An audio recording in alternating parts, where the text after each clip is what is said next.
What's going on, guys? Welcome back to Call of Duty Infinite Warfare Epic Variant Reviews on BlackTideTV, a series where every Wednesday and Saturday I break down the epic variants of Call of Duty Infinite Warfare, discuss the traits and how they've changed from the base variant, discuss the hidden statistics and the cosmetic changes from the base variant to the epic variant, deciding if each epic variant is worth the grind through the mission teams, the purchase with salvage, or the hopeful unlock through supply drops.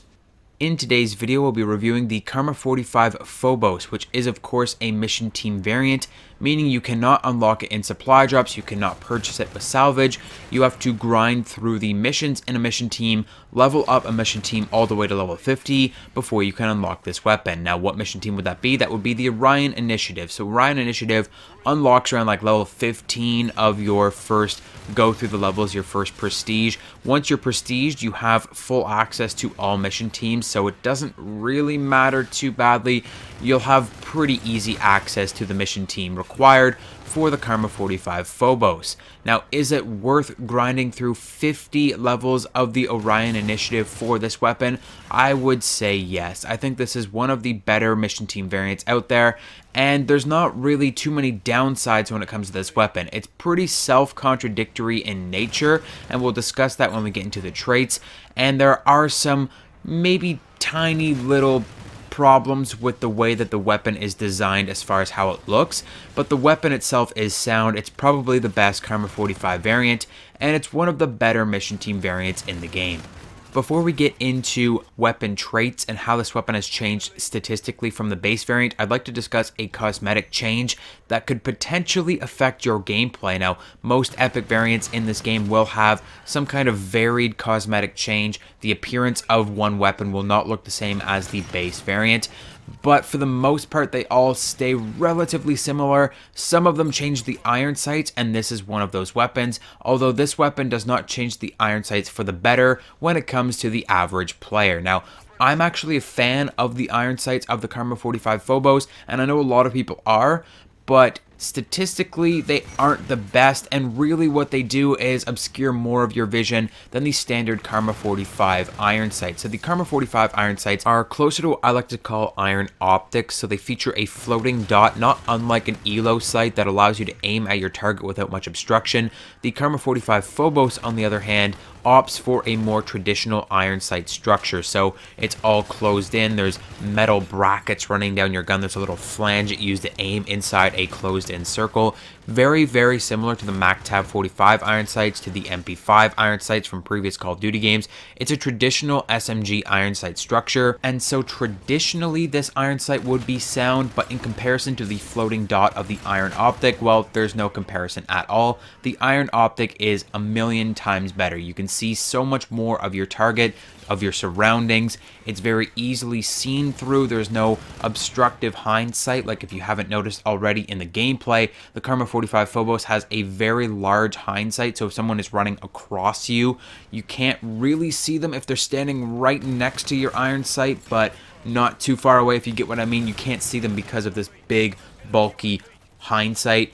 The standard Karma-45 doesn't even have a hindsight, really, so the iron sights of the standard Karma-45 are way, way better statistically. That being said, I'm actually a big fan of these iron sights, and you guys might be as well. I know that all signs are pointing towards use these standard Karma-45 iron sights, you asshole, but I'm like, no, I want to use these. They bring back the good old days. I feel so at home using these iron sights because I'm a classic COD player.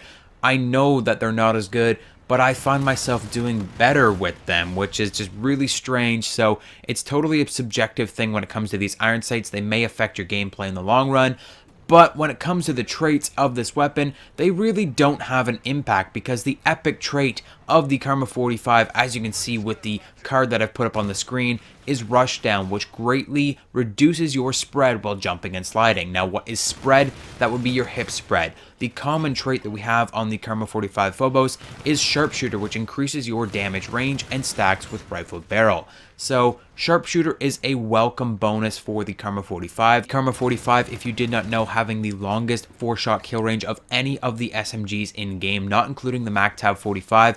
You obviously want to increase that 4-shot kill range as long as you possibly possibly can. The more you're getting 4-shot kills, the less you're getting 5 and 6-shot kills, and the more you can really use a suppressor if you wanted to, or you can really play at a longer range with this SMG. So of course you'll want to extend the range, and this common trait is a great addition to this epic variant. Finally, they got the common trait right when it comes to a weapon here in Infinite Warfare. That being said, the common trait and the epic trait are contradictory in nature, like I said at the beginning of this episode, and even when you're bringing the iron sights into this, the epic trait and the iron sights don't exactly go together. So they've changed up the iron sights, they've given this weapon extended 4-shot kill range, but the epic trait entirely has to do with your hipfire spread. Now, I've explained in previous epic variant reviews that the key to an excellent epic variant is the compatibility of its two traits. So the common trait, the epic trait, they both have to be individually sound, but at the same time they need to work together hand in hand in some capacity to really evolve the weapon beyond having two individual traits. So Sharpshooter is really great for long distance engagements. It increases your damage range. It's meant for aiming down sights and fighting at long range. The epic trait Rushdown, however, reduces your hip spread while jumping and sliding, and hip spread doesn't come into effect until you're at very, very close range. You're not going to be hip firing at somebody across the map, so these two traits are at odds, and that is the #1 downfall of this weapon.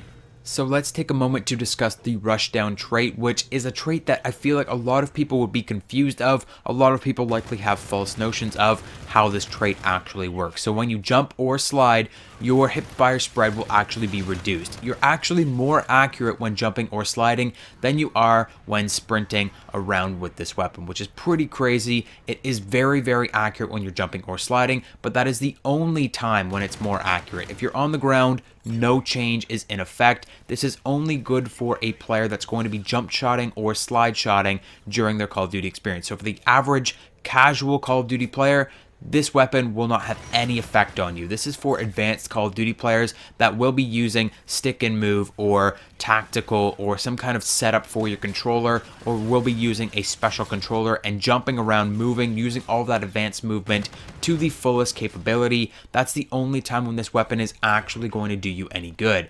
When you jump up in the air or when you slide, it's almost like you have a laser sight attachment built in, and honestly you can actually see it on the side of the weapon. There is a laser sight there, but there's no laser coming out of it. It's kind of weird. You can still put a laser sight on this weapon and double your efforts and really make this weapon very, very hipfire accurate. The only thing is, like I said, with the iron sights and with the Sharpshooter trait, those are really meant for aiming down sights, right? Well, unfortunately, the Rushdown trait only improves your hipfire spread when jumping or sliding.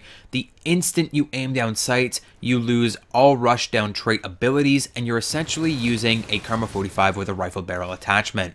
Now, I don't know about you guys, but I think I speak for a lot of the community when I say that even when I jump shot, I like to aim down sights.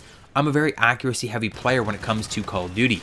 I like to aim down sights, get my shot on target before I pull the trigger. So this Rushdown trait is more or less lost on me, because unless I'm at point blank range eating an enemy's bullets, I'm not going to hipfire spray my SMG at somebody when I'm jump shotting. As far as sliding kills go, this variant is very effective, as with no ADS ability, the Rushdown trait is in full effect, but all in all, I find this variant to be lacking. I think it's very lost on so many players in the community, the Rushdown trait. The casual players don't use enough advanced movement. The competitive players will aim down sights regardless of what advanced movement they're using. I think the common Sharpshooter trait makes this the best Karma-45 variant in the game, but the Rushdown trait only applies to a very select number of players in the community, and most players won't find it that beneficial, but that's my opinion. I want to know what you guys think in the comment section down below. Hit the like button if you enjoyed this video, subscribe if you're new, and I'll see you guys on the next one.